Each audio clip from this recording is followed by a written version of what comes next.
The S&P 500 is at a record high ahead of President Biden's rollout of his infrastructure plan. We're also seeing some tinkering around the edges in terms of fixed income and stocks as it is the end of the month and the end of the quarter. Well, let's get more from Kevin Nicholson. He is the co-chief investment officer at Riverfront Investment Group. So thank you for joining us, Kevin.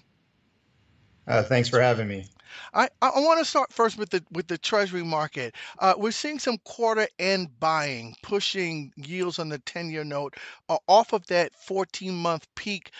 Do you expect that to kind of be like a short-lived phenomenon, and we're going to see yields kind of creep back higher once the quarter starts again? Well, I think that I've been really thinking that the 10-year was going to be range bound for the foreseeable future over the next couple of months, in that 1.5 to 1.75 area. At the end of the year, our expectation was for the 10-year to be around 180. So, we're pushing up against that level. However, I think that there's going to be some foreign buying that comes in because when you look overseas in Japan and Europe, both places have yields that are either at zero or negative.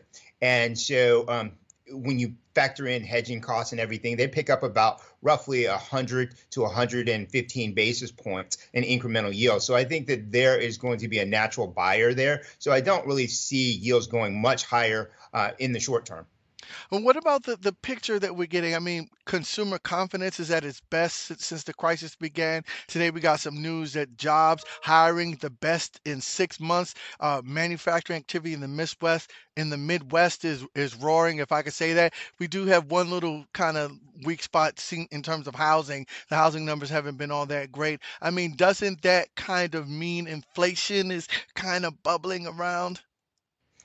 Well, all of those things are very stimulative to the market, and you would think that equity markets will do better.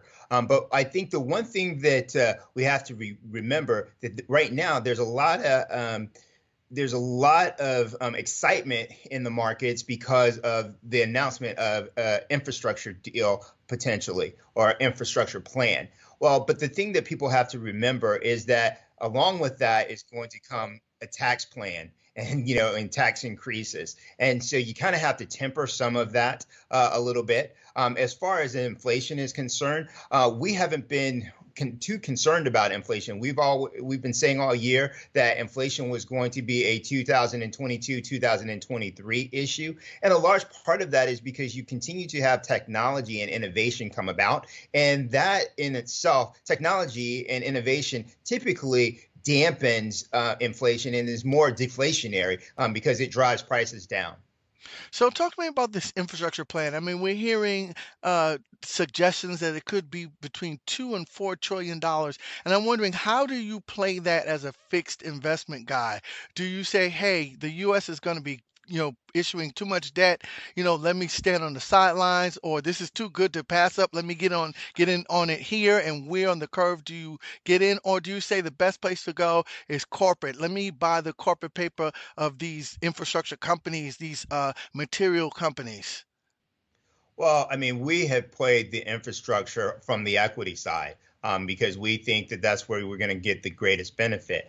From a fixed income standpoint, when I look at the landscape, I'm not, even though I'm a fixed income guy, I'm not a big fan of where, yields are. I think that we're going to eventually move higher. So the way that we have had our portfolios positioned is that we have been underweight fixed income for some time now. However, as yields have moved up, you want to gradually dip your toe into that market just to get a little bit of exposure because you're covering an underweight and you're reducing your tracking error, so to speak, to your benchmarks. But from that standpoint, I think that fixed income as a whole, if I'm going to invest in it right now, I'm still going to tilt towards credit because what the fixed income markets are showing us right now is that they're not worried.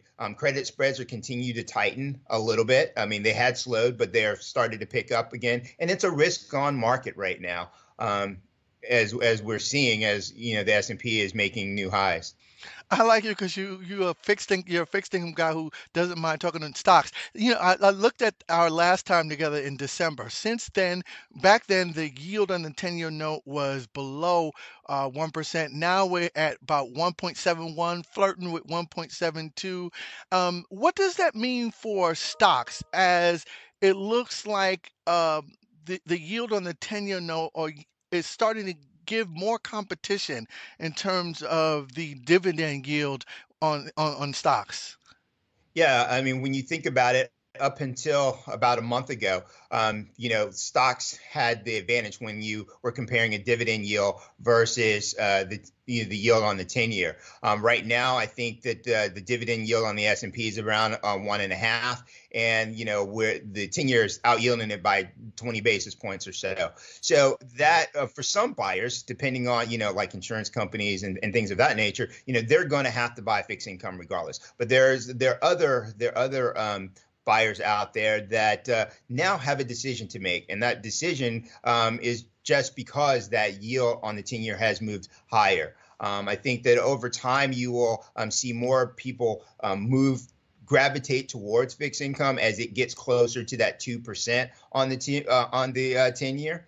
You get higher than 2% on the 10-year, I think that you would definitely see more folks buying fixed income in their portfolios. But right now, I think that people are taking a wait and see approach, because it is going to, depending on how fast those yields go up and move higher, it's going to depend on what equities do. And right now, if you've noticed, now that the yields have stopped moving up as rapidly, equities have now started to again ascend and make new highs. All right, but you're still stocks over bonds. Yeah, that's Yes. Kevin Nicholson. He is the co-chief investment officer of global fixed income at Riverfront Investments. I'm Conway G. Gittens, and this is Reuters.